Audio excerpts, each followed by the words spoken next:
Hello, Bacho. Let's read the question. So the question says, in a game, a man wins a rupee for a six and loses a rupee for any other number. When a fair die is thrown, the man decided to throw a die thrice, but to quit as when he gets a six. Find the expected value of the amount he win slash loses. So अब बच्चों इसका की concept लिख लेते हैं। अब यहाँ पे मैं दो चीजों पे ज्यादा फोकस करना चाहूंगा बच्चों। पहला तो है the formula for probability. What is probability? It is favourable outcomes, favourable outcomes upon total outcomes. And बच्चों, जो मेरा एक्सपेक्टेड वैल्यू होता है, right, so my expected value जो क्वेश्चन में बेसिकली पूछा गया है, it is equal to the amount one multiplied by the probability.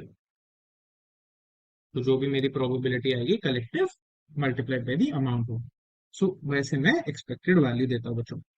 तो देखो, इस क्वेश्चन में बच्चों चार केसेस पॉसिबल है, ठीक है, क्योंकि तीन बार वो डाई थ्रो कर रहा है, राइट। तो एक तो पहली बार में जीत गया। दूसरा कि उसे मान लो पहली बार में छह नहीं मिला पहली थ्रो में, बट दूसरे में मिल गया।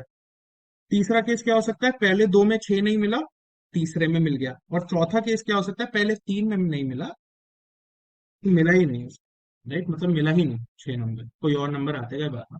तो केस वाइज चलते हैं। तो केस वन की अगर मैं बात करूं बच्चों, तो केस क्या होगा? केस वन लिख देते हैं, ही गेट्स अ सिक्स पहले बार में in first row for better list, ठीक है। इन फर्स्ट रो मान लो पहले में ही छह आ गया उसको, तो प्रोबेबिलिटी क्या हो जाएगा? Favourable outcomes, favourable outcomes upon total outcomes. तो बच्चों देखो, ये एक चीज स्टैंडर्ड रहेगी इस क्वेश्चन में कि टोटल आउटकम्स कितने हो सकते हैं। टोटल आउटकम्स की अगर मैं बात करूँ एक डाइस को थ्रो करने में, वन आ सकता है, टू आ सकता है, थ्री आ सकता है, फोर आ सकता है, फाइव आ सकता है, सिक्स आ सकता है। So there are basically six outcomes. So favourable पहले बार में ही छह आ गया, मतलब वन, अपॉन टोटल आउटकम्स हो गया सिक्स, ठीक है। और वो छह आने पे कितना जीत रहा है? इन अ गेम मैन विन्स अ रूपी। सो यहाँ पे मैं लिख देता हूँ उसका अमाउंट वन। अमाउंट वन यहाँ पे बच्चों कितना हो गया? It is equal to one, ठीक है, पहली बार में। अब दूसरे पे चलते हैं, ठीक है। अब केस टू की बात कर लेते हैं। केस टू में क्या लेता हूं? Does not get, does not get six in first throw, in first throw gets six in second throw, ठीक है। दूसरे में उसे मिल गया, पहले में नहीं आया, दूसरे में मिल गया। सो इसकी मैं प्रोबेबिलिटी बच्चों कैसे दे सकता हूँ? इसकी probability same formula, favourable outcomes upon total outcomes. अब पहली बार में छह नहीं आया, तो उसके आउटकम्स आने के बच्चों में कितने फेवरेबल आउटकम्स? मान लो छह नहीं आया, तो बाकी कौन से नंबर आ सकते हैं? वन आ सकता है, टू आ सकता है, थ्री आ सकता है, फोर आ सकता है, फाइव आ सकता है। फाइव अपॉन टोटल आउटकम्स तो सिक्स नहीं। और दूसरे में छह आ गया, जो पहले केस में हमने किया था, वन अपॉन सिक्स, सिक्स आने की प्रोबेबिलिटी। तो five upon six multiplied by one upon six, that is five upon 36। और इसमें अमाउंट, अब इसमें देखना अमाउंट वन कितना होगा बच्चों? अमाउंट वन कितना होगा? पहले में हार गया तो नहीं आया, तो माइनस वन, एक रुपए देना पड़ा, फिर दूसरे में जीत गया तो प्लस वन, तो ये हो जाएगा जीरो। तो ना कुछ हारा ना कुछ जीता। अब केस थ्री बना देते हैं बच्चों। केस थ्री क्या है?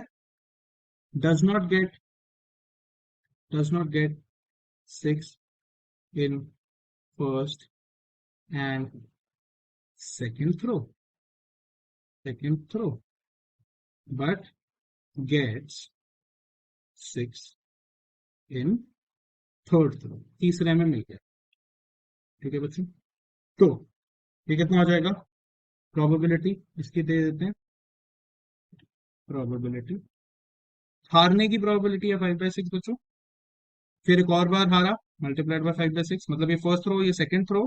पहला five by six for the first throw, दूसरा five by six for the second throw, और तीसरे थ्रो में सिक्स आ गया, तो वन बाई सिक्स। तो ये फाइव मल्टीप्लाइड बाय फाइव होता है 25 अपॉन सिक्स का क्यूब, दैट इज 216। अब देखना बच्चों, बहुत इंटरेस्टिंग है अमाउंट वन। अमाउंट कितना जीता हो? पहले बार में हारा तो माइनस वन, खुद एक जेब से पैसा एक रुपया देना पड़ा, ठीक है। फिर दूसरी बार में फिर हारा, फिर 1 रुपया अपनी जेब से देना पड़ा, पर तीसरे बार में चलो जीत। तो ये बच्चों कितना हो गया, -1 -1 -2 +1 माइनस। तो बच्चों ऐसे ही हम केस 4 लिख देंगे। केस 4 क्या हो जाएगा, case 4 does not gate 6 in first 3 throws, but तो यहाँ पे कोई आएगा ही नहीं, does not gate 3 sixes, does not gate 6 in first 3 throws, तो कोई 6 मिला ही नहीं, राइट, इन फर्स्ट 3 थ्रोज या 3 थ्रोज। तो इसको एक बार रीफ्रेम कर लेते हैं, थोड़ी इंग्लिश गलत लग रही है। Does not gate 6 in all throws, किसी थ्रो पे 6 मिला ही नहीं, ठीक है।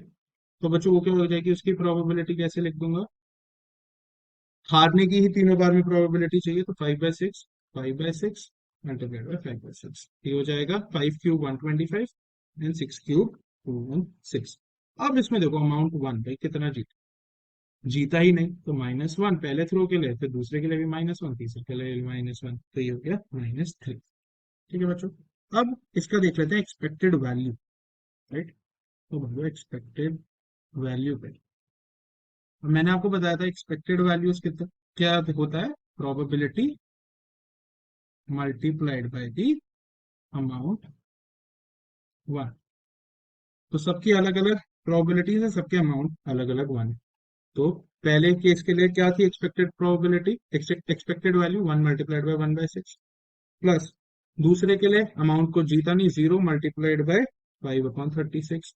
तीसरे के लिए बच्चों प्लस किया, -1 अमाउंट 1 था और प्रोबेबिलिटी 25/216, प्लस तीसरे के लिए -3 रुपीज जीता, मतलब कुछ जीता ही नहीं, 3 रुपए अपनी जेब से देने पड़े, मल्टीप्लाइड बाय प्रोबेबिलिटी आती 125 मल्टीप्लाइड बाय 216। तो उसे सॉल्व करो, हो गया 1/6, तो 0 लिखने की जरूरत नहीं है, ये हो जाएगा -25/216, और ये हो जाएगा -375/216।